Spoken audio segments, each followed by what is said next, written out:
front begin to drift south and eastward, the central and eastern parts of Kansas will very probably be cloudy in the morning, and then western Kansas will begin to get increasing cloudiness by tomorrow afternoon. Today, however, very, very pleasant reading. 73 up in the Goodland area, 72 at Garden City, 70 reported by Dodge City and Liberal, 72 over by the good folks of There are many ways to create designs. I choose pencil, paint, and ink. The first reason is because I really love it. The process, the layout, and solidifying the design is fine art. Being able to accurately cut pieces and shapes, precious metals, is a key part of fabricating. And in the Ponca City Blackbird area, 68 degrees today. I started my first apprenticeship in my family store when I was 11 years old. It lasted about 5 years, and I was primarily focused on making metal stock, filing castings, components, waxwork, casting, repair, and custom. Winds southerly at about 15 with gusts of 25 miles an hour. Barometric pressure 30.00 and it's rising. And no precipitation. We're about a half inch behind, correction, half inch ahead for the year, and 1 53/100ths behind for the year so far. We'll be looking for a little bit of a change tomorrow, and of course the possibility of some scattered showers. Today, of course, there's nothing showing up on the radar. However, the satellite photo was pretty interesting for the western half of the U.S. Rain showers and thunder showers along that frontal system, and that wide band of fairly heavy snows. Now, what will happen each time that you see the frontal system on there? That begins at 6 o'clock in the morning, and then you'll see the cloud pattern move until 2 o'clock this afternoon. So as of that time, of course, the front was way off in the northwest. Now, however, it's moving into the central part of the nation with a couple of high-pressure cells behind it. In the beginning, my main focus was the pursuit of learning. At that time, there was no CAD, and the most important person in the jewelry shop was the wax carver. I was infatuated with metal. Hammering, filing, melting. I just didn't enjoy wax the way that I loved metal.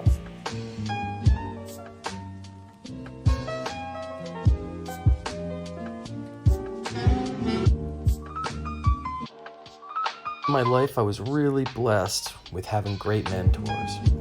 I had no thoughts of money or career during those years. Learning and curiosity is really what drove my passion.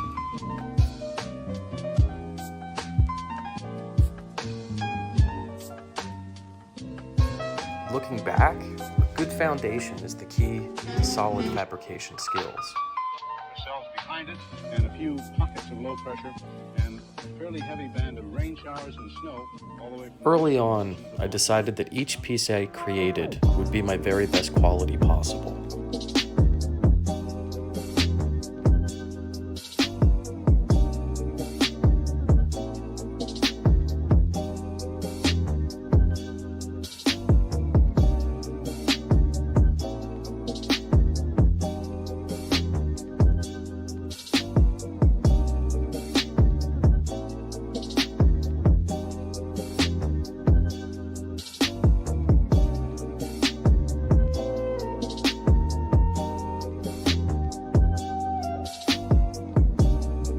The second stage of my apprenticeship was stone setting, prong work, channel work, and eventually bead and pave, which led me to the handheld graver. Once I got to my hand engraving apprenticeship, it exposed me to an entirely different world from the jewelry industry.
these skills were considered different fields of specialization.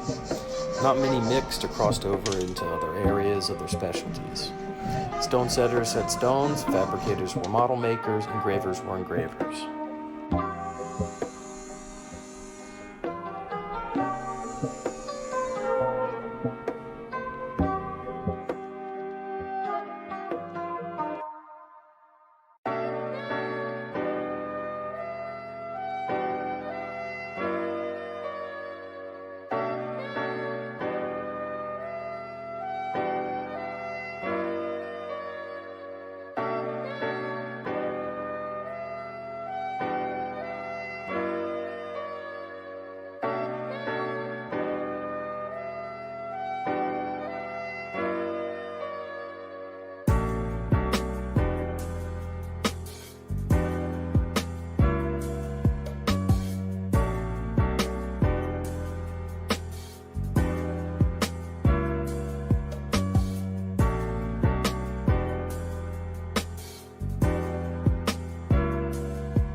After completing my apprenticeships, the second 10 years of my career was really focused on just honing the techniques that I learned during my first 10 years, walking through the steps slowly and attempting to perfect the skills.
Hand fabrication is jewelry created using raw metal stock, such as sheet, wire, tubing, a definition that is seemingly changing as technology grows.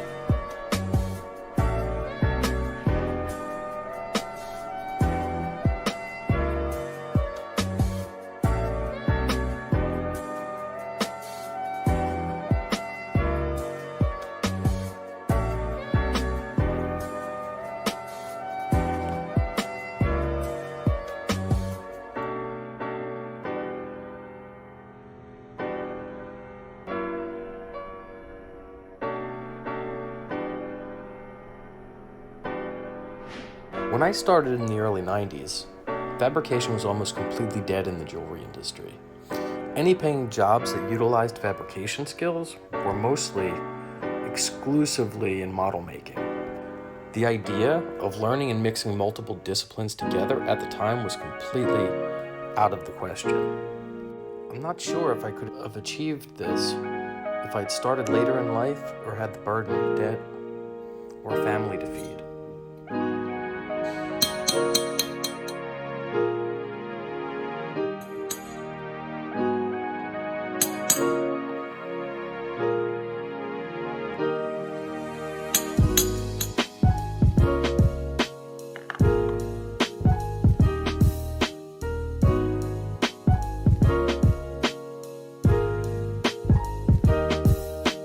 Engineering complexity to my work became an important part of creating for me. Additionally, staying true to classical styles. In antique form, but with my own personal flavor. It helped me as an artist. It helped give me personality to my work.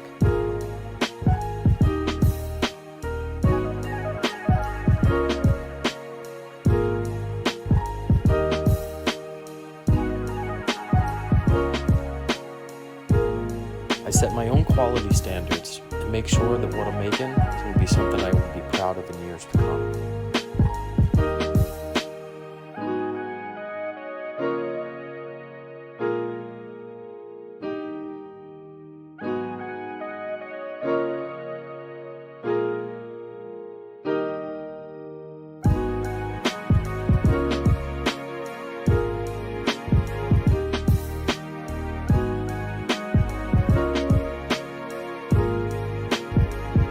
When I was very young, one day I was at my father's store and someone asked me what I wanted to be when I grew up. I replied, a carpenter. My dad looked up from over his bench and chuckled. He said, "Someday, son, you're going to be me." And that was the moment that I realized I was going to be a jeweler.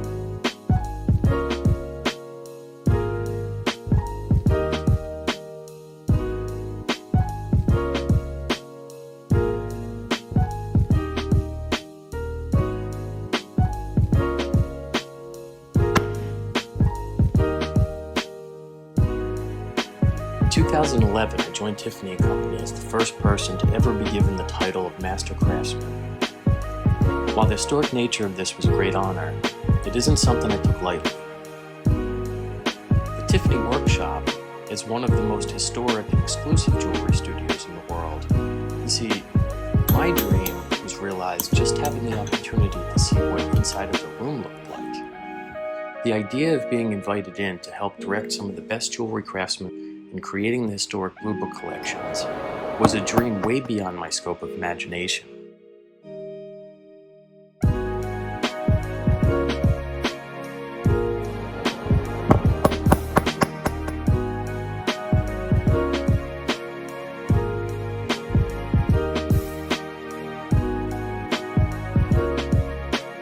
Master Craftsman, an experience that no doubt I will carry through life and do my best to live up to with each piece I create over my lifetime. It's a responsibility to pass on the knowledge and techniques that masters in my life were so gracious enough to pass on to me.